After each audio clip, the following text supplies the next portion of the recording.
Magandang araw, magandang gabi sa kanilang lahat. Ngayon po itong atin training ay bali ito po ay retraining ng mga matatanda na natin black belt, no, na almost 10, 20 or 30 years na nawala ang training ito. Kaya ngayon ay nagpa-practice kami sa hiling naman nila na magre-retraining. Kaya ini-exercise natin dito ay kasi pag may mga edad na, may mga senior na dito, ay kailangan natin mahina na yung atin katawan, mas lalo na sa atin mga magmula sa baywang, hita, binti hanggang sa paa.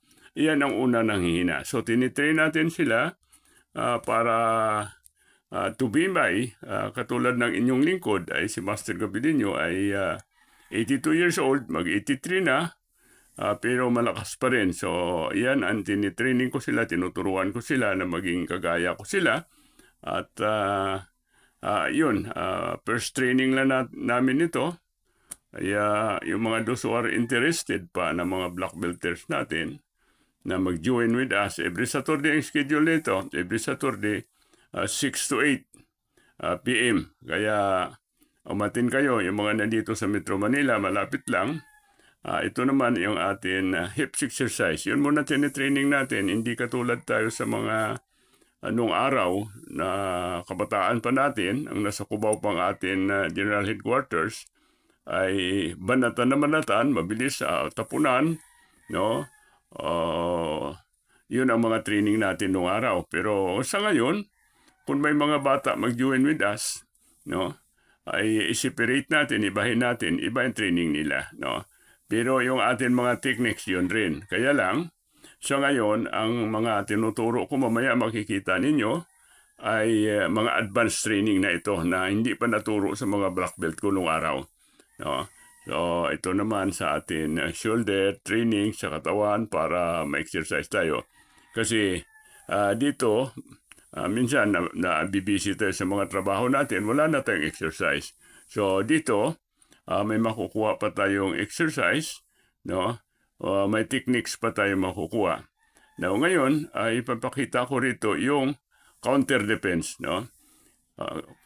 Pag umaatake tayo, sumaksak tayo, sumuntok tayo, mag-chop tayo, ay kino-counter natin. So yung tinuturo natin dito sa advanced na kasi ito. Advanced training na ito para sa mga black belt natin dahil hindi ko pa naturo ito sa kanila, no? Ngayon naman yung yan, no? Ikaw ang nag-chop o ikaw ang pumapalo, siya pa kinuha niya, ikaw pa rin ang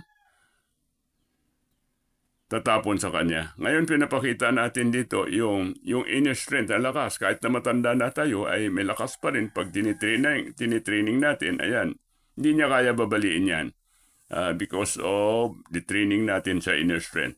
Yan po yung mga tinuturo natin ngayon dito sa atin mga black belters na mga matatanda na, no? So, ito naman ay yung tinuturo ko, pinapakita ko kanila, yung speed, bilis, kailangan mabilis tayo. Mayroon bang 82 years old na ganun kabilis? Ayan.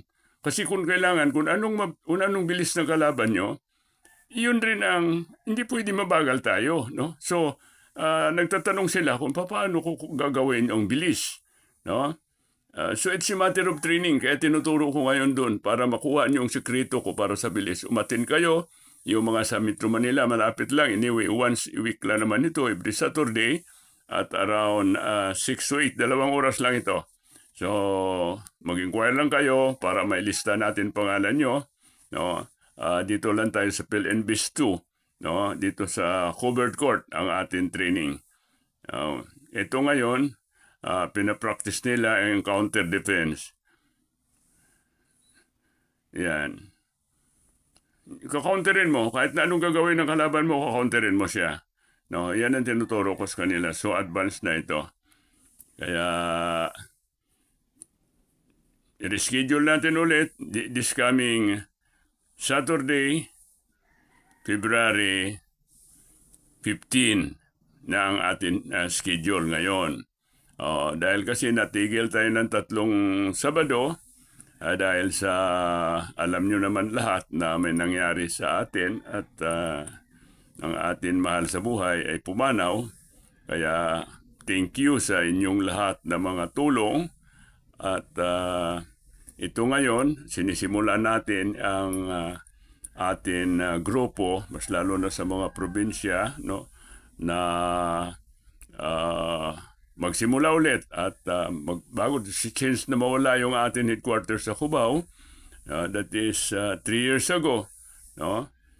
Kaya napatigil tayo. Din ito ngayon, ang pagbalik natin ay binago na natin yung atin pangalan from Philippine Aikido Sport Association. Ginawa na natin ngayon ng naging Tapondo International Federation. Ngayon ginawa na natin ng Tapondo International Self-Defense Academy na. So academy na tayo. Kaya bago na lahat, bagong uniform, bagong logo, join lang kayo. So ito naman ngayon, okay pa itong atin mga instructors dito, ang matatanda, mabibilis pa rin, nakukuha nila agad ang turo ko yung counter defense. Kaya ayan, may babae tayo si Chris, no?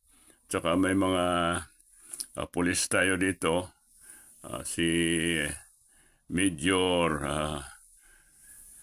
Dong Prado, yung atin police na black belters, at si Teniente Agapito Arroyo. Iyan ang atin aktibo na police na black belt na umaatin ngayon sa atin retraining. Kaya inimbitahan ko kayo yun dito sa Metro Manila na mga atin, kahit na mga colored natin, ang mga black belt, pwede na rin kayo mag-attend.